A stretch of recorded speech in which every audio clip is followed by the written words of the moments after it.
2020년 5월 둘째 주 예배 시작하도록 하겠습니다. 오늘 특별히 어버이 주일인데 여러분도 어버이날 때 부모님하고 여기 좋은 시간 보내셨나요? 네, 다들 혹시 뭐 선물이라든가 이런 것들 조금씩 해주셨을 거라고 믿고는 있는데 만약에 그러지 못했더라도 정말 좋은 부모님과 함께 좋은 시간 보내고 부모님께 사랑한다는 말 한마디 정도만 해주셨으면 좋을 것 같아요. 예, 저희들 사도신경 오늘 예배 시작하도록 하겠습니다. 전능하사 천지를 만드신 하나님 아버지를 내가 믿사오며 그 아들 주 예수 그리스도를 믿사오니 이는 성령을 믿다하사 동정녀 마리아에 나시고 은유 부녀들에게 고난을 받으사 십자가에 못 박혀 죽으시고 장사한 지 사흘 만에 죽은 자 가운데서 다시 살아나시며 하늘 오르사 전능하신 하나님 나라에 있다가 저리로서 산자와 죽은 자를 심판하러 오시리라. 성경을 믿사오며 거룩한 공예와 성도가 서로 교통하는 것과 죄를 사하여 주시는 것과 몸이 다시 사는 것과 영원히 사는 것을 믿사옵나이다. 아멘. 첫 번째 찬양으로 주와 같이 길 가는 것 찬양 드리도록 하겠습니다.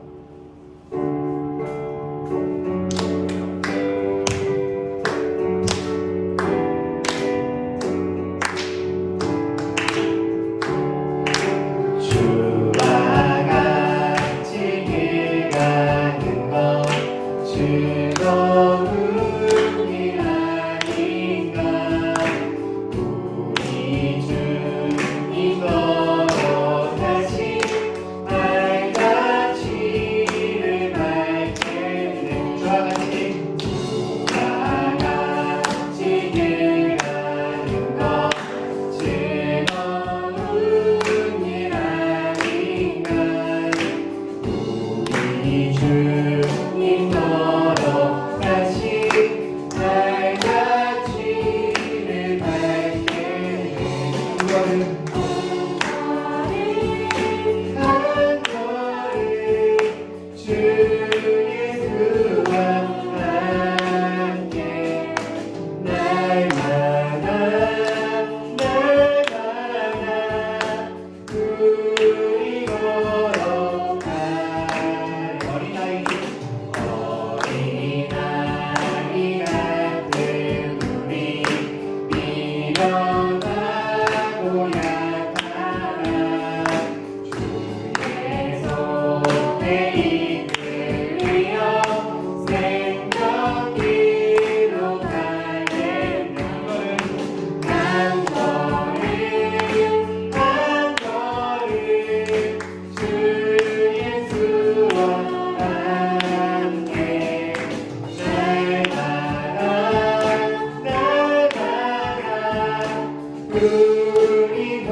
우리들 삶 속에서 주님과 함께 걸어가는 것이 힘들고 고통스러운 때도 있겠지만 언제나 그 안에서 기쁨으로 걸어갈 수 있었으면 좋겠습니다. 항상 주님께서 그 길 끝에 항상 기다리고 계시고 저희들에게 수고하고 정말 작은 거에서 충성된 종이라면서 저희들에게 수고했다고 해주실 그날을 고대하면서 나아갈 수 있었으면 좋겠습니다. 나의 부르심 그 길을 따라 한 걸음씩 걸어갈 때에 그 길 끝에 날 맞아 주시는 이 하나님의 사랑 예수 그리스도 나를 부르신 그 사랑의 음성 내 마음에 들려올 때에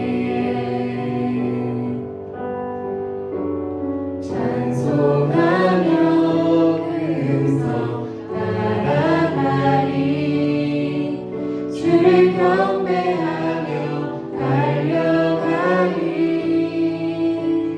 나를 부르신 그대의 길 따라 나를 보내신 진리의 길 따라 내 모든 것 드리며 내 삶을 드리며 주를 예배하며 나아가리 그 길 따라 가사를 묵상하면서 다시 찬양드리겠습니다. 나의 부르심 그 길을 따라 한 걸음씩 걸어갈 때에 그 길 끝에 날 맞아 주시는 이 하나님의 사랑 예수 그리스도 나를 부르신 그 사랑의 음성 내 마음에 들려올 때에 찬송하며 그 음성 따라가리 주를 경배하며 달려가리 나를 부르신 은혜의 길 따라 나를 보내신 진리의 길 따라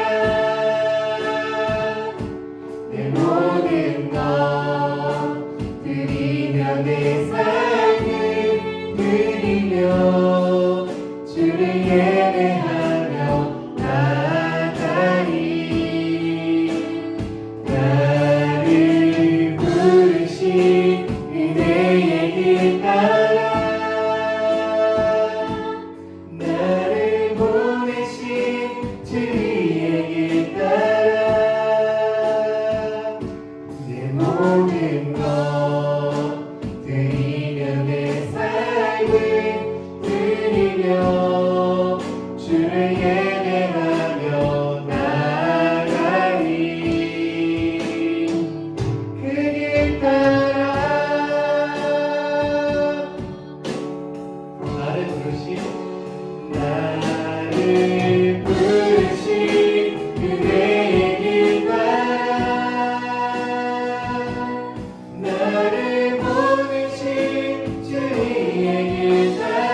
이 코로나 가운데서든 언제나 하나님의 길을 따르겠다고 그런 예수님께서 걸어가셨던 그 십자가의 그 보혈의 그 길을 저희들이 기쁨으로 걸어가게 해주시고 그 길 끝에 계시는 주님 바라보며 정말 사도 바울이 고백했던 것처럼 저희들이 그 표대를 바라보며 믿음의 경주를 끝까지 완주하겠다며 나아가고 결단하는 기도 함께 하겠습니다.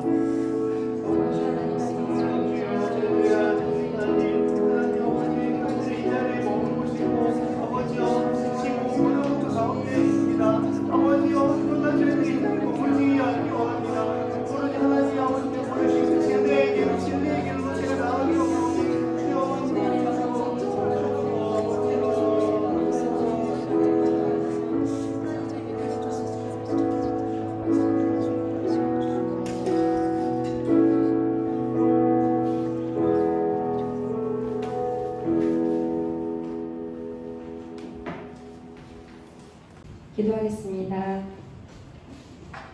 사랑이 많으신 하나님 아버지 감사합니다. 저희들 여러 가지 어려운 상황 속에서도 늘 지켜주시고 하나님 아버지 영상으로나마 예배로 함께할 수 있도록 인도하시니 참으로 감사를 드립니다. 하나님 아버지 정말 처음 맞이하는 이 코로나 사태로 인해서 처음 겪는 일들이 너무도 많은 가운데 저희들이 지혜롭게 건강하게 잘 지낼 수 있도록 지켜주심에도 감사드립니다.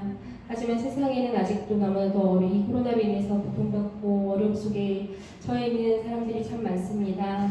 하나님 아버지 이 사태가 정말 빨리 종식이 되어서 다시 예전처럼 정말 자유롭게 하나님을 찬양하고 자유롭게 다 같이 모여서 주님께 예배드리고 함께 교제하며 나눌 수 있는 시간들이 돌아오기를 간절히 소망합니다. 아버지 정말 필요한 모든 것들을 허락하셔서 전 세계에 고통받는 자들이 위로받고 회복되고 치료받을 수 있도록 도와주시고 저희 나라도 많이 잠잠해진 가운데 있지만 다시금 또 확진자가 나오고 있는 중에 있습니다. 하나님 아버지 저희 친구들이 각자의 자리에서 정말 잘 몸을 지키고 지켜야 될 수칙들을 잘 지켜서 지혜롭게 지내다가 우리가 만나는 시간이 기쁘게 만날 수 있도록 축복해 주세요. 이 시간에 하나님 우리가 예배로 나아갑니다. 우리의 마음을 모으고 중심을 모아 오직 우리의 주인이신 하나님 한 분만을 바라보게 하시고 강도사님을 통하여서 주님의 귀한 말씀을 들려주실 때에 그 말씀을 잘 귀담아 듣는 친구들이 되게 하시고 그 말씀이 우리 친구들 마음 가운데 새겨지게 하시고 그 말씀으로 기준 삼아 살아갈 수 있는 귀한 우리 청소년 친구들이 다 될 수 있도록 하나님 축복해 주세요. 하나님 아버지 비록 영상으로나마 정말 예배를 드리지만 어디에 있든지 정말 우리가 잘 준비된 모습으로 하나님께 예배 드리기를 원합니다.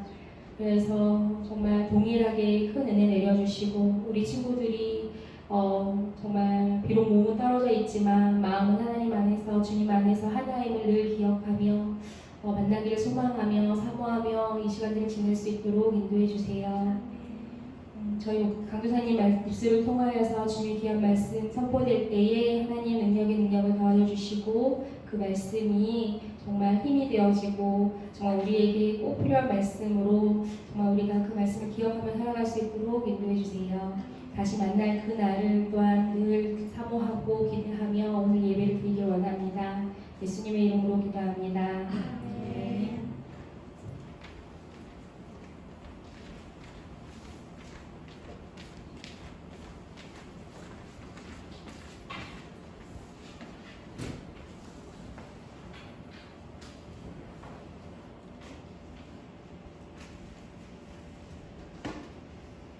네, 다음으로 읽으실 하나님의 말씀은 에스라 6장 13절에서 18절 말씀입니다.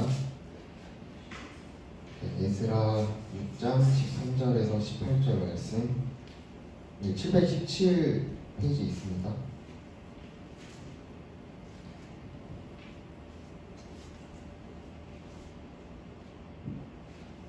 네, 그럼 읽겠습니다. 다리오 왕의 조서가 내림에 유브라데 강 건너편 총독 바드네와 스달보스네와 그들의 동감들이 신속히 준행하니라. 유다 사람의 장로들이 선지자 학계와 이또의 손자 스갈랴의 권면을 따랐으므로 성전 건축하는 일이 형통한지라. 이스라엘 하나님의 명령과 다사와 고레스와 다리오와 아닥사스다의 조서를 따라 성전을 건축하며 일을 끝내되 다리오가 제6년 아달월 3일에 성전 일을 끝내니라. 이스라엘 자손과 제사장들과 레위 사람들과 기타 사로잡혔던 자의 자손이 즐거이 하나님의 성전 봉헌식을 하니 하나님의 성전 봉헌식을 할 때에 수소 100마리와 순양 200마리와 어린 양 400마리를 드리고 또 이스라엘 지파의 수를 따라 수염소 12마리로 이스라엘 전체를 위하여 속죄제를 드리고 제사장을 그 분반대로 레위 사람을 그 순차대로 세워 예루살렘에서 하나님을 섬기게 하되 모세의 책에 기록된 대로 하게 하니라. 아멘. 네, 허정 강사님께서 다시 세워진 성전의 말씀으로 설교해 주시겠습니다. 한 주 동안 잘 지내셨습니까? 네. 그래서 이제 계속해서 우리가 이제 이스라엘 구약 성경의 거의 끝물 남유다가 멸망했다가 이제 포로로 잡혀갔다가 돌아온 이야기까지 살펴보고 있습니다. 그리고 지난 시간에 이제 그 이야기 중에서도 거의 끝에 이제 구약 성경의 마지막 이야기로 역사적인 그 상황에서는 마지막 이야기인 에스라 느헤미야서의 부분까지 나아가게 됐습니다. 그래서 지난 시간에 혹시 영상을 보셨다면 아시겠지만 이제 고레스의 칙령에 의해서 이제 예루살렘에 돌아와서 이제 하나님께서 이제 회복해 하시는 역사를 이제 경험하게 되어지는 것의 시작인 이제 1차 포로기한의 이야기를 나누었는데요. 그래서 이 에스라부터 느헤미야 전체적인 이야기를 통해서 하나님께서 이스라엘 백성들에게 원하셨던 것이 무엇인지에 대한 말씀을 나눴는데 혹시 기억하시나요? 하나님께서 뭘 원하셨죠? 두 글자? 네, 그렇습니다. 회복을 원하심으로 하나님께서 이런 것들을 회복해야 된다. 그리고 이런 것들이 회복되어지는 역사가 기록되어 있는 것이 우리 에스라부터 느헤미야까지의 이야기가 되었습니다. 그래서 오늘 살펴보게 될 내용은 3장부터 에스라 3장부터 에스라 6장까지에 나타나는 이야기인 성전의 회복과 관련된 이야기를 함께 살펴볼 것입니다. 성전의 회복은 다른 말로 뭐다라고 표현을 했는데 혹시 기억나시나요? 이제 영상을 안 본다는 게 여기서 티가 나는 거죠. 예배의 회복을 이야기한다고 했습니다. 그리고 또 한 가지 추가적으로 예배의 회복은 또 뭘 의미하느냐? 우선순위의 회복이라고 볼 수 있는 것 같습니다. 왜인지는 말씀을 통해서 한번 살펴보도록 하겠습니다. 그래서 지난 시간에 나눈 것처럼 이제 이스라엘 백성들, 남유다 백성들이 이제 고레스의 칙령에 의해서 70년 만에 예루살렘으로 돌아왔습니다. 그리고 이제 어떤 사람들이 돌아왔느냐에 대한 설명들이 이제 1장과 2장을 통해서 설명이 되어지고요. 오늘 살펴보게 될 3장부터 6장까지 이야기를 통해서는 이제 돌아온 그들이 무엇을 했는가라는 이야기가 시작되어집니다. 그들이 가장 먼저 했던 것은 당연히 예배를 드렸습니다.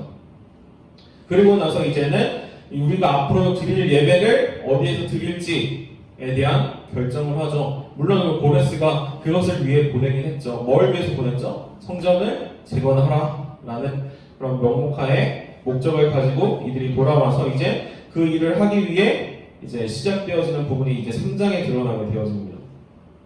예배를 먼저 드리고 이제 2년이 지난 후에 이제 성전을 만들어야지라는 결심을 하고 기초를 세우게 되었습니다. 이 기초를 세우는 그 부분을 잘 살펴보면 이것을 성경 어디선가 본 것 같은 이야기가 계속 써져 있어요. 에스라 3장에는 열왕기상 5장에선가 나오는 그 솔로몬이 성전을 지었을 때 표현됐던 표현들이 계속 쓰여져요. 그러므로 의도적으로 이것이 하나님께 허락하신 두 번째 성전임을 이야기를 하죠. 근데 안타까운 사실은 지금 그때 당시에 솔로몬 성전이 어떻게 생겼는지 모르는 사람들에게는 마냥 기쁜 일이지만 솔로몬 성전을 경험했던 이제 좀 늙은 나이 많은 집단들에게는 그 광경이 너무나도 슬픈 그런 광경이었을 것입니다. 그래서 성경에서도 이제 3장 13절에 보면 백성이 크게 외치는 소리가 멀리 들리므로 즐거이 부르는 소리와 통곡하는 소리를 백성들이 분간하지 못하였더라 라고 표현할 정도로 울음과 기쁨으로서의 환호가 섞여서 터져나왔던 그런 광경이 이제 성전의 기초를 쌓았을 때 나왔던 반응입니다. 이렇게 기쁨으로 혹은 이전에 하나님 앞에 범죄하여서 우리가 망했던 것을 경험했던 그러므로 슬펐던 그런 경험 가운데 그런 상황 가운데 이제는 성전이 기초가 놓여지고 성전 건축이 재건이 다시 시작되는 그런 광경으로 어떻게 보면 잘 술술 풀려가는구나 라고 생각되어지게 이제 에스라 3장이 진행되었습니다. 근데 안타깝게도 에스라 4장 바로 딱 넘어가면 또 하나의 사건이 시작되어지게 됩니다. 그것은 바로 이제 4장 1절 후반절에 보면 나오는 2절 상반절까지 나오는 유다와 베냐민의 대적이 듣고 스룹바벨과 족장들에게 나와 이르되 우리도 너희와 함께 건축하게 하라 라는 요청을 하게 되었습니다. 여기서 나오는 유다와 베냐민의 대적은 누구일까요? 우리가 추측할 수 있는 것은 이미 이전에 아수르에 의해 멸망하고 이미 온갖 다른 나라들로부터 이제 아수르의 왕에 의해 사마리아로 오게 되어진, 그래서 사마리아에서 살고 있던 북이스라엘 백성들과 섞여서 서로 함께 이제 뭉쳐서 살다가 태어나게 된 그들의 후손들, 어떻게 보면 하나님의 백성으로서 이스라엘 백성으로서 정체성을 거의 소멸했다시피 할 정도로 잃어버린 그 사람들이 우리도 아수르 왕이 여기 보냈을 때부터 계속 하나님을 섬기고 있었어 라고 자기들도 같이 껴달라고 이제 찾아오는 거죠. 근데 당연하게도 너네들은 우리와 함께 할 수 없어 라고 거절을 하게 되어집니다. 그러고 나니까 어땠겠어요? 거절을 당한 입장에서 화가 나니까 우리 안 시켜주면 망칠 거야 라는 마음이, 아주 못된 마음이 생겨났죠. 그래서 이제 이스라엘 백성들, 남유다 백성들이 이것을 예루살렘의 성전을 다시 건축하지 못하고 이런저런 방해를 하기 시작하죠. 그 방해를 하고 있는 부분이 이제 4장 전반적인 그림 속에서 나타나게 되었습니다. 그로 인하여서 이스라엘 백성들이 방해가 오니까 방해를 무릅쓰고도 이 성전을 건축해야지라는 마음을 가진 것이 아니라 방해하네?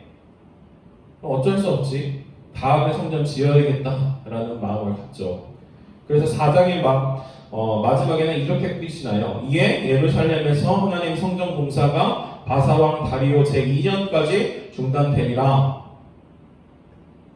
지금 고레스에 의해 돌아와서 한 2년 정도, 다음 해에 이제 성전이 짓기 시작해서 이제 고레스 왕 2년째가 되는 해까지 성전을 건축한 것이 멈췄다라고 되어 있는데 이 기간은 거의 한 16년 정도의 기간이 소비되었을 거예요.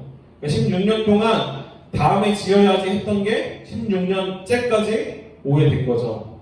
그러니까 하나님께서 16년을 기다려줬는데 더 이상 못 참으셨던 것 같아요. 16년째 되는 해, 여기서 보면은 다리오 왕이 즉위했던 2년째 되는 해에 2명의 선지자를 보냈어요. 여기는 자세히 설명을 하고 있진 않아요. 5장에 넘어가면 이제 그 이야기가 나오는데 자세한 설명은 되어 있지 않아요. 대신에 우리가 가지고 있는 성경 안에 학계라는 선지서와 스가랴라는 선지서에 보면 이 내용들이 쓰여 있어요. 그래서 기회가 되면 학계와 스가랴를 거의 구약의 마지막 쪽에 있어요. 한번 읽어보면 좋을 것 같아요. 결국은 그들이 말하고자 했던 것은 무엇이냐면 너희들이 16년이라는 기간 동안 하나님께 성전 다시 재건하라고 보내주셨는데 너네들의 살 것만 걱정하고 너네 집만 대궐 같은 집만 짓기를 꾸미기를 열심히 하고 있다. 다시 너네들이 왜 여기 와 있는지 기억해내고 그 일을 해라 라고 이야기를 합니다. 특별히 학계의 경우에는 학계 선지자의 경우에는 이제 성전에 대해서 딱 포커스를 두고 이제 성전 재건하는 걸 다시 해야 돼를 이야기하고 스기야야 같은 경우에는 예루살렘 전반적인 뭐 성전도 포함되어지고 또한 율법을 다시 회복해야 되고 이런 것들까지 포함해서 이야기를 하게 되었습니다. 그 말을 듣고 나서 이제는 이스라엘 백성들이 유다 백성들이 다시 깨달음을 얻었죠. 그 권면에 힘입어서 다시 다리오 왕 2년에 성전 짓는 것을 재개하게 되었습니다. 그런데 재개를 하자마자 우리가 가지고 있는 6장 살펴보면 바로 또 말 그대로 태클이 들어옵니다. 요번에는 조금 높은 사람이 태클을 걸어요. 우리가 함께 읽었던 이제 13장에도 언급이 되어져 있는 유브라강 건너편 총독 다드네와 스달보스네와 그들의 동반들이 이제 태클을 걸어오게 됩니다. 그들이 다시 한번 이스라엘 백성들이, 남유다 백성들이 이거 예루살렘 성전을 재건하지 못하도록 태클을 걸죠. 그랬을 때 이번에는 방해하네 또 다음에 지어야지 이렇게 하는 것이 아니라 선지자들에게 들은 권면에 힘입어서 이제는 우리가 왜 이 성전을 지어야 되는지에 대한 당위성을 이야기하죠. 이것은 고레스 왕이 우리에게 시켜서 하고 있는 행동이니까 방해하지 말라. 방해하고 싶으면 왕한테 가서 이야기해라. 그랬더니 진짜 왕한테 가서 따져요. 편지를 보냅니다. 유다 백성들이 이렇게 하고 있는데 막아야 될 것 같아요. 멈추게 해야 될 것 같아요. 그랬는데 아이러니하게도 요번에 다리오 왕은 그들을 멈추게 한 것이 아니라 고레스 왕이 시켰다고 한번 찾아봐야지. 고레스 왕은 다리오 왕의 장인 어른이었거든요. 그래 그 장인 어른이 쓴 그런 칙령들을 한번 살펴보는 도중에 이들이 말하고 있는 것처럼 진짜 고레스 왕이 이 성전을 건축하도록 했네? 라는 것을 발견하게 됩니다. 그리고 나서 그 조서를 본 다리오 왕이 이제 또 다른 칙령을 내립니다. 이 유다 백성들이 빨리 성전을 지을 수 있도록 모든 도움을 줘라.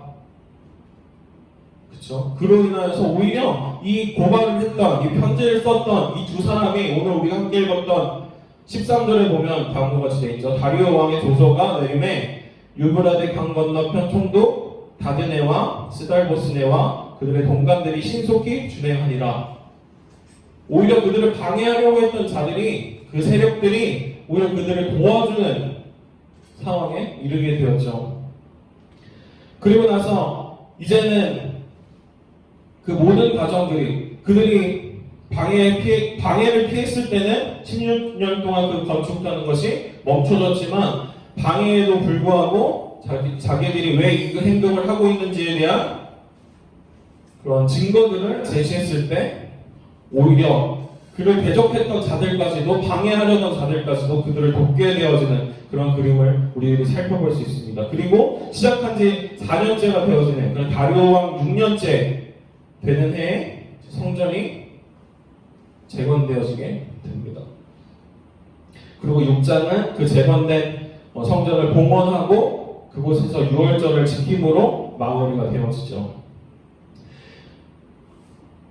근데 이 이야기를 살펴봤을 때 좀 길고 긴 이야기지만 예수님께서는 한 구절을 통해서 한 말씀을 통하여서 이에 대한 이야기를 요약해 주십니다. 그건 바로 마태복음 6장 33절에 나오는 말씀입니다. 함께 읽어볼까요? 시작.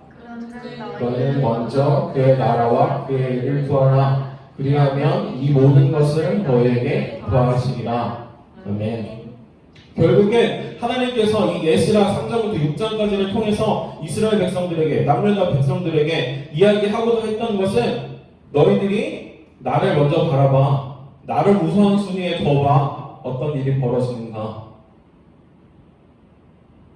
우선 그들이 페르시아로부터 바사로부터 돌아오게 된 것도 하나님의 은혜였고 하나님의 역사하심이었음을 그들이 알았음에도 불구하고 그들은 여전히 자기들이 먹고 사는 것 그리고 자기들이 불편한 것들을 멀리하는 것을 우선순위에 두었죠.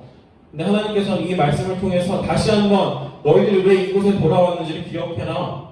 나를 바라보기 위해 이곳에 왔다라는 것을 깨닫게 하시고 또한 이 말씀을 통하여서 너희들이 나를 바라봤을 때 어떤 일이 일어나는지 봐라 라는 것을 직접 보여주시고 계시죠. 그리고 우리들에게도 동일하게 이야기를 하시죠. 너희들이 모든 것들 중에서 나를 먼저 바라봐라. 그러면 어떤 역사가 일어나는가? 이 예수님께서 말씀하신 것처럼 하나님을 먼저 바라보고 하나님의 나라를 먼저 생각하면 우리에게 필요한 모든 것들은 더해지게 될 것이다 라고 이야기를 하고 있죠. 결국은 이 말씀을 통하여서 하나님께서는 우리들에게 역시도 지금 우리가 예수님의 성전을 우리의 마음의 성전을 잘 재건하고 잘 가꾸어 나가는 것보다 먼저 하고 있는 것들 그런 것들이 있지 않느냐라고 질문하시는 거죠. 그런 것들이 있으면 내려놓고 다시 성전을 재건해라. 여기서 말하는 성전은 방금도 잠깐 언급했지만 우리 성약교회 이 건물이 아니라 우리 마음속에 지어지게 되는 하나하나의 성전들인 것이죠. 아멘 있습니까? 그리고 이 말씀은 결국은 우리가 이 땅에 있는 목적, 하나님께서 우리를 만드신 목적, 가장 첫 번째 목적이 무엇인지에 대한 질문으로까지 이어질 수 있을 것 같습니다. 하나님께서 왜 우리를 만드셨을까요? 하나님께서 왜 우리를 이 땅에 보내셨을까요? 그리고 왜 우리는 이 땅에 살고 있을까요? 또 이 땅에 살아가는 우리는 가장 우선순위에 둬야 되는 게 뭘까요? 우리가 우선순위에 둬야 될 게 뭘까요? 혹시 소율이 온다 1문이 뭐였는지 기억해요? 제 1문은 사람의 제일 되는 목적이 무엇일까요? 답까지 좋네요. 읽어볼까요? 시작! 사람 제일 되는 목적은 하나님을 영원하게 하는 것과 영원토록 그를 즐거워하는 것이다 라고 되어 있습니다. 예수님이 하신 말씀 마태복음 6장 33절 말씀과 비슷하죠? 결국 하나님을 먼저 바라보고 하나님을 기뻐함으로 하나님을 기쁘시게 하는 것이 우리가 이 땅에 살아가고 있는 이유라는 거죠. 그랬을 때 그런 삶을 살았을 때 하나님께서 지금 에스라 6장을 통해서 그들을 베르시아에서 돌아오게 하신 이유 목적의 성취를 보여주셨다면 우리들에게도 마찬가지로 지금 33절에 마태복음 6장 33절에 말하고 있는 그리하면 이 모든 것을 너희에게 더하시리라 라는 것이 이루어진다는 거죠.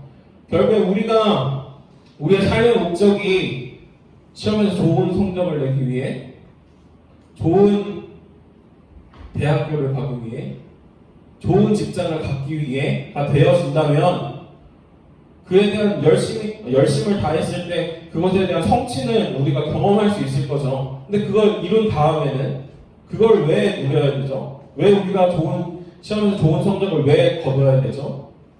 우리가 왜 좋은 대학교를 가야 되죠? 왜 좋은 직장을 가야 되죠? 왜 그래야 되죠? 왜 그래야 돼요? 부자 되려고? 그럼 부자 되면 뭐 하려고요? 부자 되면 행복할까요? 근데 왜 부자들이 아닙니다. 네. 우리들이 기억해야 되는 사실은 우리가 좋은 성적을 거둬야 되는 이유, 좋은 대학교를 가고 좋은 직장을 가져야 되는 이유, 그것 역시도 하나님의 영광을 위해서가 되어야 된다는 거죠. 그것이 나쁘다가 아니라 그것을 왜 얻으려고 하는가, 왜 그것을 취하려고 하는가에 대한 이유가 분명해야 된다는 거죠. 그리고 그것에 대한 것을 이루기 위해 우리가 가장 우선순위에 둬야 되는 게 무엇인가가 중요하다는 거죠. 결국은 오늘의 이 말씀처럼 하나님의 영광을 위해서 하나님의 기쁨이 되고 하나님이 기뻐하는 것이 우리의 목적이 되어야 된다는 거죠. 그랬을 때 우리가 하나님의 영광을 위해서 시험에 좋은 성적을 내기 위해 열심히 공부하는 것, 또 좋은 대학교 가서 하나님의 영광이 되어지는 것, 또는 좋은 직장을 가서 하나님의 영광을 드러내는 것, 그것이 하나님께서 우리들에게 원하시는 거라고요. 무조건 좋은 대학 가는 것, 그런 목표를 세워서는 안 된다가 아니라 그런 목표를 세우되 그 이유가 뭔가, 그 목적이 뭔가를 분명히 아는 우리가 되어야 된다는 것입니다. 아멘이십니까? 그래서 매일의 삶 속에서 지금 내가 무엇인가를 누리기 위해, 이걸 하기 위해 하나님을 놓치는 행동들, 이것들을 위해서 내가 하나님을 뒷전에 두는 행동들을 멈추시라는 거죠. 가장 우선순위에 둬야 될 건 뭔지 바르게 깨닫고 그 바른 우선순위 안에서 다음 일들을 행해 나아가는 거죠. 결국에 이제 7장부터 이어지는 말씀을 통해서는 또 다른 이야기를 하게 될 거예요. 근데 그 이야기들의 가장 기초는 요거라는 거죠. 우선순위가 하나님이어야 된다. 율법을 잘 회복해야 되는 이유가 뭔가, 그리고 성벽을 다시 잘 재건해야 되는 이유가 뭔가, 결국 하나님의 영광을 위해서라는 거죠. 아멘이십니까? 우리들의 매일의 삶 속에서도 그 우선순위가 잘 세워지는 우리 모두가 되기를 주님의 이름으로 축원드립니다. 네, 마지막 오늘은 결론이 짧아요. 읽고 끝내겠습니다. 시작. 우선순위를 바르게 세우자. 기도하겠습니다. 하나님 아버지 감사합니다. 오늘 에스라 3장부터 6장까지 말씀을 통하여서 이제는 포로 생활 속에서 되돌아온 남유다 백성들이 어떻게 회복되어지는가, 또 그 회복에 있어서 성전을 먼저 회복하는 그 이야기를 한번 살펴봅니다. 그 이야기를 통하여서 우리가 우리 삶 속에서 하나님께서 우리들에게 허락하신 각자 개인의 성전을 잘 세워감에 있어서 가장 중요한 것이, 우선순위에 두어야 될 것이 무엇인지 바르게 깨달을 수 있는 지혜를 우리들에게 허락하여 주옵소서. 그래서 우리들의 매일의 삶 속에서 평생의 삶 가운데 오직 주님이 가장 우선순위에 서 있는, 또한 주님의 우선순위에 있으므로 다른 모든 것들이 주님의 영광을 위해 하는 그런 열심이 되어질 수 있도록 주님 우리들의 삶을 축복하여 주시고 그 삶 가운데 동행하여 주시옵소서. 아직은 하나님을 바라보는 것보다 다른 것, 즐거운 것들, 또한 쾌락을 주는 것들, 기쁨을 주는 것들을 쫓을 때가 많음을 고백합니다. 하지만 그것들조차도 하나님의 영광을 위해 사용할 줄 아는 지혜를 우리들에게 허락하여 주셔서 매일의 삶 속에서 주님 보시기에 아름다운, 또 주님 보시기에 기쁜, 또한 주님을 기뻐하는 우리 모두가 되어줄 수 있도록 주님 우리들의 삶 가운데 역사하여 주시옵소서. 감사합니다. 이 모든 말씀 살아계신 예수 그리스도의 이름으로 기도 올려드립니다. 주기도 올리겠습니다. 하늘에 계신 우리 아버지여, 이름이 거룩히 여김을 받으시오며 나라의 임하옵시며 뜻이 하늘에서 이룬 것 같이 땅에서도 이루어지이다.